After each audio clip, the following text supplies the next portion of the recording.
Hello guys, எல்லாம் எப்படி இருக்கீங்க? நல்லா இருக்கீங்கன்னு நம்புகிறேன். இன்றைக்கான வீடியோ எதை பற்றி இருக்க போதுன்னா, நம்ம பைக்கில் ஒரு சின்ன ப்ராப்ளம் ஆகி போச்சு. அது என்னன்னு பார்த்தீங்கன்னா, ரேடியேட்டரில் ஒரு சின்ன கம்ப்ளைண்ட். இது எப்படி சொல்கிறது? இதை நான் எதுக்கு ஒரு வீடியோ மேக் பண்ணி போடுறேன்னா, ஃப்யூச்சரில் உங்களுக்கு இந்த வீடியோ யூஸ்ஃபுல்லாக இருக்கும்னு நினைக்கிறேன். டியூக் சீரிஸ் நீங்கள் எடுக்கிறீங்கன்னா இதில் கொஞ்சம் கவனமாக இருக்கணும். ஏன் சொல்கிறேன் அப்படின்னா, இது நம்ம கம்ப்ளைண்ட் கிடையாது. இது வந்து டியூக்கில் மேனுஃபேக்சரிங் பண்ணும்போதே அந்த கம்ப்ளைண்ட் இருந்திருக்கு. அதாவது என்னன்னு பார்த்தீங்கன்னா, இங்கே பார்த்தீங்களா, இந்த வயர் போகுது பார்த்தீங்களா, இந்த இந்த வயர் வந்து என்ன ஆயிடுச்சுன்னா, இந்த வயர் வந்து அந்த ரேடியேட்டர் மேலே ரிசர்வ்லேருந்து வர்ற ஆயில், கூலண்ட் ஆயில் பூரா இது வழியாக சர்க்குலேஷன் ஆகும். இது அதை போட்டு நம்ம ஹேண்டில் வர திருப்பி திருப்பி ஓட்டும் போது என்ன ஆகுது அப்படின்னா, கொஞ்சம் கொஞ்சமாக தேஞ்சிருக்கு. நானும் இதை கவனிக்கவே இல்லை. வாட்டர் சர்வீஸ் பண்ணும்போதோ துடைக்கும் போதும் கவனிக்கவே இல்லை. இது உரசி உரசி ஓடுறதுனால என்ன ஆயிருக்கு, அந்த நிப்பிளில் வந்து தேஞ்சு தேஞ்சு ஹோல் ஓட்டையாக போச்சு. இப்போ மேலே இருக்க ரிசர்வ் கேனில் இருக்கிற கூலண்ட் ஆயில் ஃபுல்லாக இது வழியாக வடிஞ்சு அப்படி ஃபுல்லாக ஊற்றிருச்சு. இப்போ பார்த்தீங்கன்னா ரிசர்வ் கேனில் சுத்தமாக ஆயில் இல்லை. நீங்கள் பார்த்தாலே உங்களுக்கே தெரியும், சுத்தமாக ஆயில் இல்லை. இந்த ப்ராப்ளம் இப்படி ஆகிருக்கு. இது என்ன பண்ணணும் எது பண்ணணும் எனக்கு சுத்தமாக ஐடியா இல்லை. ஒர்க்ஷாப் போய் தான் கேட்கணும். கேட்டுட்டு தான் என்னன்னு முடிவு பண்ண முடியும். ஸோ நீங்களும் டியூக் சீரிஸ் வச்சுருந்தீங்கன்னா கொஞ்சம் கவனமாக இந்த இடத்துலலாம் இதாக இருக்கான் பாருங்கள். அதே மாதிரி இன்னொரு விஷயம் என்னென்னா, இங்கனக்குள்ளே பார்த்தீங்கன்னா இந்த வயர் ஃபுல்லாக எல்லாம் இங்கே தான் வருது. இங்கே பார்த்தீங்கன்னா உங்களுக்கே தெரியும், இந்த வயர் ஃபுல்லாக எல்லாம் இங்கே தான் வருது. இது ஃபுல்லாமே தேய்மானமாகிக்கிட்டே இருக்குது அந்த வயரு. இப்போ இந்த வயருக்கு நான் எக்ஸ்ட்ரா ஒரு டீப் மாதிரி போட்டு பண்ணியிருக்கேன். ஏன் அப்படின்னா, இதில் உரச்சி நம்ம ஹேண்டில் பாரை திருப்பும்போது என்ன ஆகுது அப்படின்னா, ஃபுல்லாக தேஞ்சிக்கிட்டே இருக்குது. இப்படி தேய்றதுனால என்ன ஆகும்னா வேகமாகவே ஃபுல்லாக டேமேஜ் ஆகும். இது ஏன் இப்படி வச்சுருக்காங்கன்னு தெரியல. இன்னொரு காரணம், முக்கியமான ஒரு காரணம் என்னென்னா, நம்ம டேர்னிங்கில் வளைக்கும் போது இது பண்ணும்போது ரொம்ப இறுக்கமாக இருக்குது. அது எப்படி சொல்கிறது, ரொம்ப இதாக இருக்குது. இதுக்கு என்ன ஐடியான்னு எனக்கே தெரியலை. பார்க்கலாம், அதையும் கேட்கலாம் ஒர்க் ஷாப்பில். இதை நான் என்ன வேலை பார்க்க போகிறேன் என்னங்கிறத நான் ஒர்க் ஷாப் போயிட்டு அங்கே பிளான் பண்ணிவிட்டு அங்கே என்னென்னு கேட்டுட்டு அதுக்கப்புறம் முடிவு பண்ணிக்கலாம். ஓகேவா? இந்த ப்ராப்ளம் வந்து டியூக் சீரிஸ் வந்து எல்லாத்துக்கும் காமனாக இருக்குன்னு நினைக்கிறேன். சப்போஸ் இந்த வீடியோ பார்த்தீங்கன்னா நீங்களும் அப்பப்போ செக் பண்ணிக்கோங்க, எதுவும் உரசுதா என்ன ஏதுன்னு. தேய்மானம் ஆயிடுச்சுன்னா வெளியே எங்கேயும் அதிகமாக எடுத்துகிட்டு போகல. சப்போஸ் போய் இந்த ப்ராப்ளம் ஆயிடுச்சுன்னா ரொம்ப கஷ்டம். இதோட வண்டியை ஓட்ட முடியாது. லோக்கலுக்குள்ளேயே எனக்கு இந்த ப்ராப்ளம் ஆனதுனால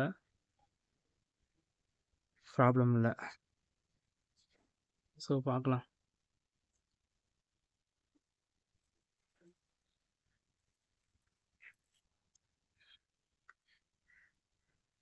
இது டைட்டாகவே இருக்கிறதுனால என்ன ஃபீல் ஆகுதுன்னா, நம்மளோட ஹேண்டில் பாரை திருப்புறதுக்கு ரொம்ப கஷ்டமாக இருக்குது. கொஞ்சம் கையெல்லாம் பெயினாக இருக்குது. எப்படி சொல்கிறது, நம்ம ஸ்மூத்தாகவே திரும்ப மாட்டேங்குது. ஹேண்டில் பார் வந்து ரொம்ப இறுக்கமாக இருக்குது. இதை என்னென்னு நான் செக் பண்ணி பார்க்கணும். இதை என்னென்னு பார்க்கணும். அப்புறம் இந்த ரேடியேட்டர் வேறு என்னென்னு வேலை பார்க்கணும். பார்ப்போம், என்னன்னு எதுன்னு தெரியல. எனக்கும் ஐடியா இல்லை. இது வெல்டு வைக்கிற மாதிரியா என்ன ஏதுன்னு எனக்கும் சுத்தமாக தெரியலை. ரேடியேட்டரை கழட்டிட்டு அப்புறமா என்னென்னு பிளான் பண்ணிக்கலான்னு ஒரு ஐடியா இருக்குது. ஸோ பார்க்கலாம் எப்படிங்க. ஸோ இதனால் வண்டி எடுத்து ஓட்ட முடியல, அப்படியே வந்து நிப்பாட்டிட்டேன் வீட்டில். லீக்கேஜ் ஆனதுமே வந்து வீட்டில் வந்து நிப்பாட்டிட்டேன். ஸோ இப்போ நம்ம பைக்கை ஒர்க் ஷாப் கொண்டு வந்தாச்சு. உங்களுக்கும் இதே மாதிரி ஏதாவது ஒரு இஷ்யூஸ் வர்றதுக்கான கூலண்ட் வந்து கமெண்ட் செக்ஷனில் சொல்லுங்கள், நானும் தெரிஞ்சுக்கிறேன். ரப்பர் வயர் கிடையாது, கீழே அலுமினியமாக சின்ன ஒரு பெண்டு மாதிரி வருது பார்த்தீங்களா, அந்த இடத்துல தான் நம்ம வண்டியில் ப்ராப்ளம். அந்த இடத்துல லீக்கேஜ். சரிங்களா? இப்போ சின்னதாக ஒரு ஹோல் மாதிரி வந்திருக்கு நான் பார்த்த வரைக்கும். இப்போ என்னோடய கையை வச்சு காட்டுறேன் உங்களுக்கு, பாருங்கள். அந்த இடத்துல தான் நமக்கு லீக்கேஜ் இருக்குது.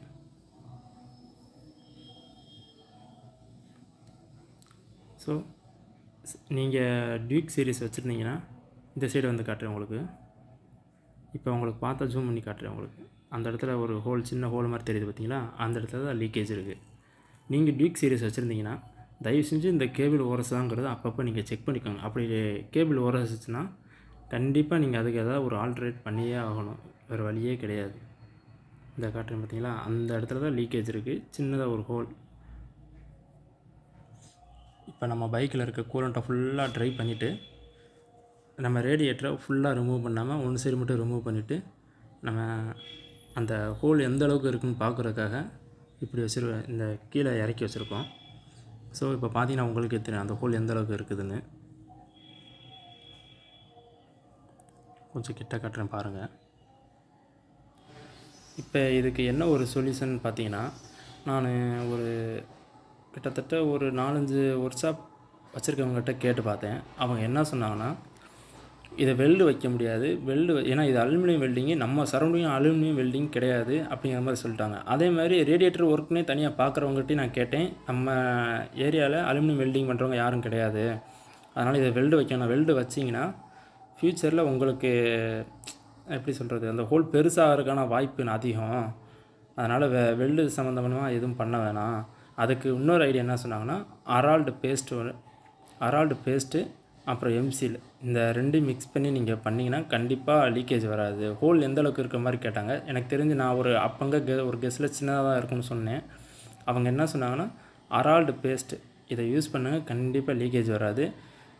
நாங்கள் 2-3 வருஷத்துக்கு ட்ரை பண்ணியிருக்கோம் சொல்லி, இது கிட்டத்தட்ட ஒரு 5 வருஷக்காரங்கிட்ட கேட்டேன். அவங்க எல்லோரும் சொன்னது இந்த பதில் தான் சொன்னாங்க. ஸோ அதுவே ஃபாலோ பண்ணிக்கலாம் சொல்லிவிட்டு இப்போ அந்த ஒர்க் தான் பண்ணிக்கிட்டு இருக்கோம். இப்போ வந்து எப்படின்னா, அரால்டிட்டுன்னு சொல்லி பேஸ்ட் ஒன்று இருக்குது. அது 2 இதாக வரும். அது 2ஐயும் ஒன்றா இது பண்ணி மிக்ஸ் பண்ணணும். இப்போ வீடியோவில் பார்க்குற மாதிரி நல்லா மிக்ஸ் பண்ணிவிட்டு அந்த ஹோல் இருக்க இடத்துல வைக்கணும். இது என்னென்னா, கிட்டத்தட்ட இந்த கம்மு வந்து அதாவது ரொம்ப காயறதுக்கு கிட்டத்தட்ட ஒரு 3 நேரம் 4 மணி நேரம் டைம் எடுக்கும் அப்படிங்கிற மாதிரி சொன்னாங்க. சரிங்களா? அதனால் இப்போ சப்போஸ் உங்களுக்கு இந்த ஒர்க் எதாவது பண்ணுற மாதிரிச்சுன்னா கொஞ்சம் பொறுமையாக பாருங்கள்.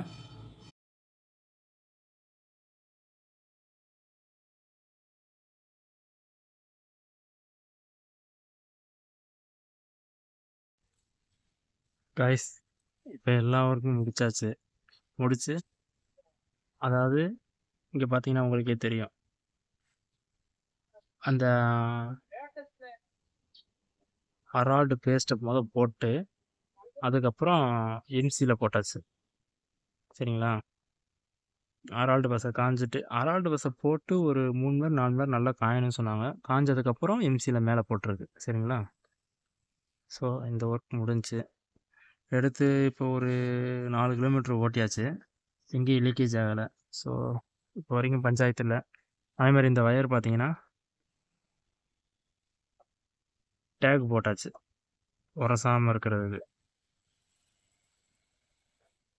டேக் போடும்போது நல்லா கொஞ்சம் லூஸாகவே போடுங்க. ஏன்னா ஹேண்டில் பார் திரும்பவும் வைக்கும்போது எதுவும் ஆயிடக்கூடாதுல்ல. ஸோ திரும்பவும் எங்கேயும் ப்ராப்ளம் ஆகிடக்கூடாதுன்னு நீங்கள் சப்போஸ் போட்டிங்கன்னா, டேக் போட்டிங்கன்னா கொஞ்சம் பார்த்து கவனமாக போட்டுக்குங்க. ஏன்னா திரும்ப உரசிராமல் இருக்கிறது. இந்த வீடியோ உங்களுக்கு பிடிச்சிருந்துச்சுன்னா லைக் பண்ணுங்கள். கேபிள் என்ன கேபிள் உங்களுக்கு ஏதாவது பார்த்தீங்கன்னா டவுட்னா கமெண்ட் பண்ணுங்கள். ஏபிஎஸ் சப்ஸ்கிரைப் கேபிள் பண்ணுங்கள். தான். ஸோ அதனால் கொஞ்சம் கவனமாக இருந்துக்குங்க.